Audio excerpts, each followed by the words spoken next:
For centuries, the galaxy had grown accustomed to quiet. Empires rose and fell, but balance endured. The great coalitions of alien civilizations maintained order through treaties, trade, and mutual deterrence. No one dared challenge the peace that had lasted so long it had become the foundation of galactic thought itself. When a new species appeared on the edge of charted space, the Galactic Concord expected little more than another minor race to observe, study, and welcome into the endless bureaucracy of the stars. The first reports were modest, a small planet orbiting a yellow star teeming with oxygen, water, and life. The species called themselves humans. Their ships were crude by galactic standards, driven by primitive ion drives and clumsy reactors. Yet there was something about them that caught attention. Their technology evolved too quickly. Their vessels adapted too fast. Where most species took centuries to leap between tiers of progress, humanity advanced in decades. What others considered impossible, they treated as a challenge. When the Concorde sent its first diplomatic vessel, the encounter was calm. The human envoys arrived in a modest cruiser, smiling and curious. They listened to the alien ambassadors with patience, learning their languages and protocols in astonishing time. Their representatives were polite, respectful, and full of questions. The Concorde envoys left the first summit with a sense of ease. This new species, though ambitious, seemed harmless enough. For several months, communications between Earth and the Concorde flowed easily.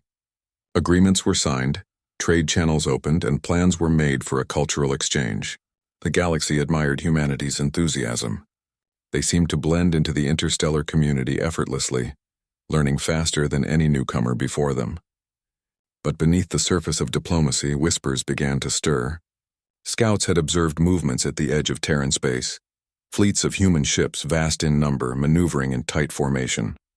Their engines burned hotter than they should. Their transmissions were encrypted beyond standard protocols. When questioned, the humans answered calmly. They claimed these fleets were for exploration. Defense only, they said. Their tone was always courteous, but there was a certainty behind their words that unsettled even the most composed diplomats. The Concorde's analysts studied their transmissions, comparing their patterns with those of past warlike civilizations. The conclusion was troubling. Humanity's peace was not passive. It was deliberate restraint. A summit was called aboard the Concorde's central station, a massive orbital citadel above the planet Relarian Prime. Delegates from hundreds of worlds gathered within its shining halls to discuss humanity's growing influence. The chamber was alive with argument. Some argued that humans should be embraced, that their creativity could uplift the galaxy. Others warned that their rapid militarization was a threat. At last, the council requested the presence of the human delegation to clarify matters. The humans arrived on schedule in a sleek diplomatic vessel. Their attire was simple, their posture confident yet humble. Their leader, known only as Admiral Rain, spoke with composure that bordered on disarming calm. "We are explorers," he said. "We do not seek conflict. We wish to learn, trade, and live among you." His words were reassuring, and yet something in his gaze made the council uneasy. A question rose from one of the elder races, a species known for its insight into intent. "Admiral, our sensors have detected vast energy signatures beyond your colonies. Entire fleets with output comparable to our own dreadnoughts. If you seek peace, why arm yourselves so heavily?" The human's response was slow, measured, and disturbingly simple. "Because peace," he said, "is best maintained when you are ready for war." The chamber fell silent. No one dared challenge the logic, yet no one was comforted by it. The humans departed soon after, leaving the Concorde with unease that could not be ignored. Weeks passed. Patrols along the Terran border began to vanish. Communication satellites went dark. When a Concorde task force was dispatched to investigate, it never returned. Panic rippled through the upper echelons of the council. Emergency meetings were called, fleets mobilized, and yet, even as preparations for defense began, humanity remained silent. Then came the day that history would never forget. At the height of tension, the Concorde assembled its largest armada in orbit above Relarian Prime. Thousands of ships from every corner of the galaxy formed a wall of light and power. The Concorde's supreme commander addressed the gathered fleets, assuring them that peace would prevail, that the humans would surely respond to reason. Moments later, a signal arrived. It came from the edge of the system, simple, clear, unmistakable. "This is the Terran Union. We come to discuss terms." The Council agreed to a transmission. On the main display appeared the familiar face of Admiral Rain.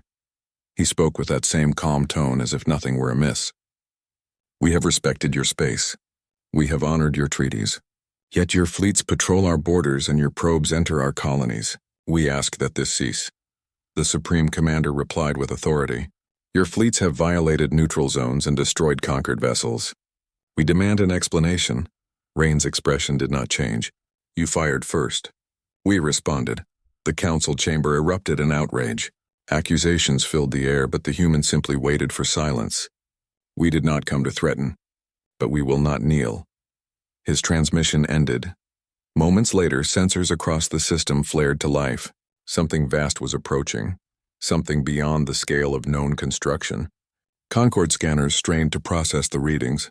A gravitational disturbance rippled through space, followed by the impossible sight of a colossal vessel emerging from nothingness. It had not warped or jumped. It had simply appeared, as though space itself had moved aside to make room. The Terran Flagship had decloaked. The ship was enormous, dwarfing even the largest Concord dreadnought.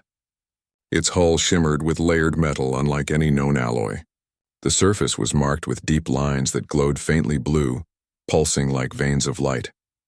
Across its bow hung the symbol of humanity, a blue and white flag marked by a globe and stars. The sight froze every being in the chamber. The flagship did not move aggressively. It simply existed, hanging in silence, its presence an undeniable statement of power. Admiral Rain's voice echoed once more through the comm channels. "You asked for an explanation, here it is. We build for peace, but we do not trust peace to those who speak of it with fear. The galaxy's peace is not our burden to carry. We will defend our world, our people, and those who wish to stand beside us." The Supreme Commander's voice trembled with disbelief. "That ship, it violates every known law of physics. How did you—" Rain interrupted, his tone unshaken. "Because while you debated, we learned. While you studied, we built. While you feared, we prepared." Then the humans transmitted data packets to every vessel in the conquered fleet. Images, logs, and recordings showing that the missing patrols had indeed attacked first. Driven by paranoia and misunderstanding, the truth hit harder than any weapon. The Concord's greatest coalition had been the aggressor. Humanity had only defended itself. The silence that followed was heavier than any explosion. Then, without warning, the flagship began to move. It descended slowly toward the conquered citadel, its engines barely a whisper, its shadow engulfing entire fleets. Every weapon in orbit locked onto it, but no one dared fire. The Terran ship halted just above the capital's atmosphere. Its presence alone sent tremors through the city below. Rain's voice spoke again. "We are not conquerors, but if the conquered seeks war, then understand this: Earth will not fall. Our people have endured extinction, famine, and fire. We were forged in chaos. You will not break us." The words carried no arrogance, only certainty. After a long pause, the Concord's Supreme Commander finally spoke, his tone subdued. "What are your terms?" "Equality," said Rain. "No species above another. No empire ruling through fear. Trade, cooperation, and peace through strength. Stand with us or stand aside. That is all." The flagship remained above Relarian Prime for 2 days. No shots were fired. No ships moved. The galaxy watched in silent awe as a single Terran vessel held an entire armada at bay. Eventually, the Concorde capitulated, signing the Accord of Sol, which recognized Earth as an independent and equal power within the galaxy. When the flagship departed, space itself seemed to sigh in relief. It vanished back into the void, leaving behind only the memory of its shadow and the unsettling realization that humanity had changed everything. Across the stars, whispers spread like wildfire. Entire civilizations re-examined their doctrines. The weaker nations saw hope. If humans could rise so fast, perhaps they too could break free from the chains of ancient powers. The great empires, on the other hand, saw a threat that could not be contained. Humanity did not seek conquest. They did not demand tribute. They simply continued to grow, exploring deeper into the void, building new alliances with those who had once feared them. Yet even as their explorers traveled further, every corner of the galaxy remembered the day the Terran Flagship Decloaked, the day peace found a new meaning. For centuries afterward, the image of that ship became a legend. Songs were written, histories recorded, and scholars debated its technology. Some claimed it used dark matter drives, others believed it bent space itself like cloth. But those who had been there knew the truth. The ship's power was not in its engines,